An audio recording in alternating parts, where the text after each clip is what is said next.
Hi, boys and girls. Welcome to our Literacy Circle number 1.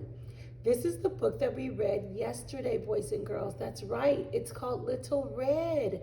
Okay, so I have it on the pages that we stopped reading on yesterday. So who can tell me what has happened so far in this story? What has happened so far? Think about it, boys and girls. What happened at the beginning of the story when we read it up until right now? Okay? Can you turn and can you tell someone what happened? That's right, boys and girls. So I'm going to go. I don't really want to go back, but let's talk about it. The little girl was getting at the table, and the mom had prepared. She had her little red cap on or hat on, and that's why we know how we know she was called Little Red. And then her mom had packed grandma a basket with some soup and some goodies in there for her because she was sick. So Little Red had to go through the forest to get to grandma's house to deliver her goodies. So she ran into a wolf, right? And that wolf was like, oh, I bet you I can beat you to your grandma's house, right? Yeah, he tried to trick her. So he went one way and Little Red went another way. But Little Red wasn't trying to even beat him there. So she was stopped and she smelled the roses and she was laying and watching the sky and the sun in the sky. And she was just doing all kinds of things. And that bad wolf hurry up and went to grandma's house and tricked grandma and tied grandma up and put her in the closet and got in the bed, and now he's pretending to be grandma. And why is he doing this? Can you tell someone next to you, why does the wolf want to pretend to be Little Red's grandma? Okay, well, let's find out. Let's finish reading the story so we can find out, why does he want to be grandma? Does he want to hurt Little Red? Does he want the food that Little Red is bringing? Like, why is he doing this? Okay, let's go ahead and turn the page and let's finish reading the story. All right, listen very carefully with your ears, boys and girls, with your sensational ears, because I have some questions after the story. So after some time, Little Red knocked on the door. Tap, tap, tap. Who's there? Cried the wolf, again disguising his voice. Little Red, hearing the big voice of the wolf, was worried. She knew right away she was listening, and she knew the sound of her grandmother's voice, and she thought to herself, that cold must have made grandmother's voice hoarse. Kind of like my voice sounds right now, kind of hoarse because I kind of ate something that I wasn't supposed to eat. So now my voice is hoarse. So it makes you sound not like yourself. So sometimes when we get sick too, our voice changes and gets a little hoarse. It is your granddaughter, said Little Red. The wolf cried out to her, softening his voice as much as he could. Come in, sweet child. But her face, we could tell she doesn't think it's her grandma, right? Little Red opened the door and headed straight to her grandmother's bedside. As she got closer to the bed, she was frightened, which means she was scared. Look at her face. Yeah, she's kind of scared. Her grandmother didn't even look like herself. The cold must have made her eyes look strange, and her nose was several times its normal size. That means it was really, really, really big. Thinking that her grandmother's ears must also be stopped up, she moved closer and said in a loud voice, Grandmother, you don't look like yourself. What big eyes you have. All the better to see you with, my dear. Thinking her grandmother might not be able to see her very well, Little Red moved in a little closer.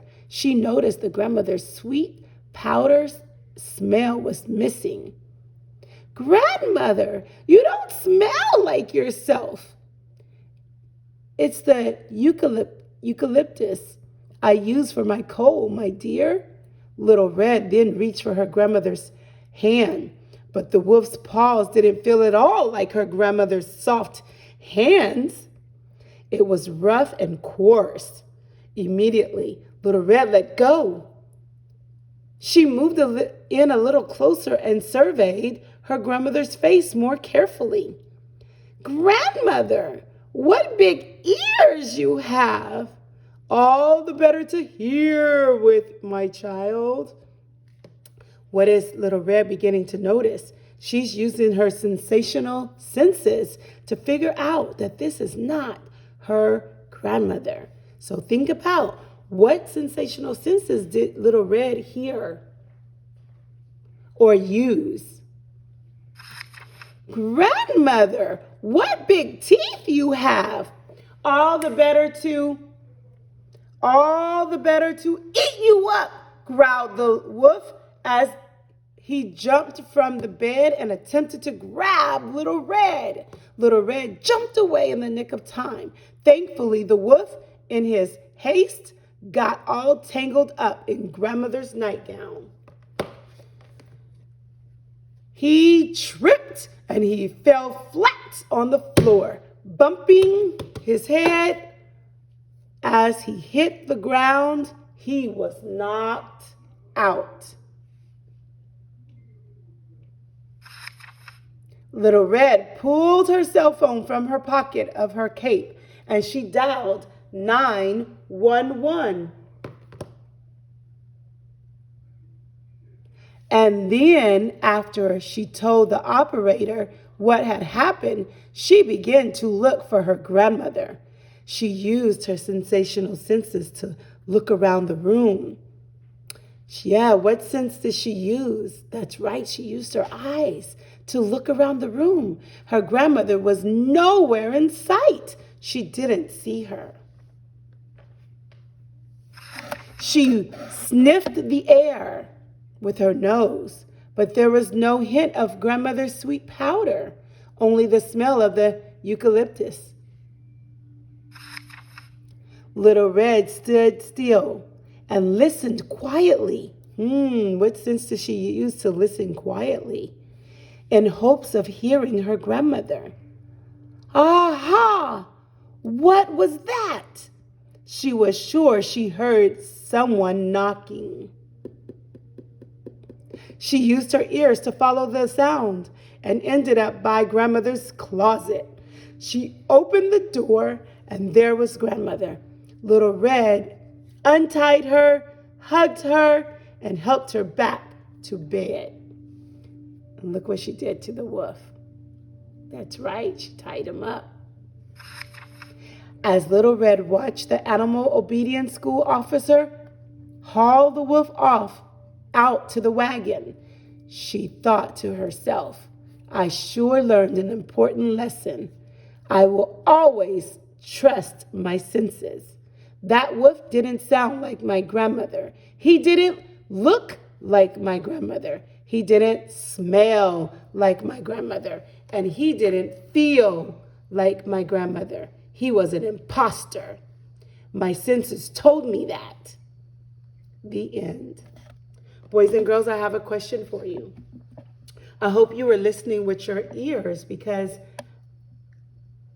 this question has to do with your senses. So I want you to know Little Red has sensational ears. What other senses besides her hearing are mentioned in the story? Can you turn and tell someone next to you? A family member, a mom, a dad, a grandma, a grandpa, a sibling? Tell them. What other senses are mentioned in the story that Little Red used?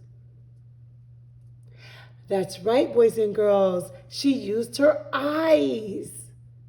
She used them to look for grandmother. What else did she use?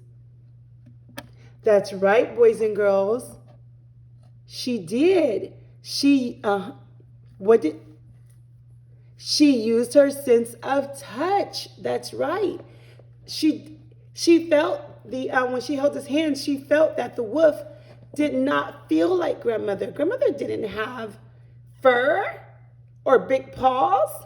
No, so she knew that wasn't her grandmother because she had felt the wolf. Okay, what else? What other sense did she use?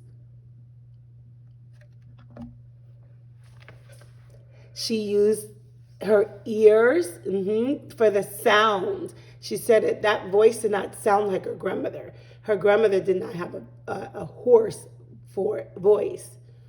And then the last one was, yes, the sense of smell. She used her nose because she didn't smell grandmother's powder. That's right. And so the wolf did not smell like her grandmother, boys and girls. All right, boys and girls, good job using your sensational senses today with this story. All right, I hope you enjoyed it as much as I did. Bye-bye for now.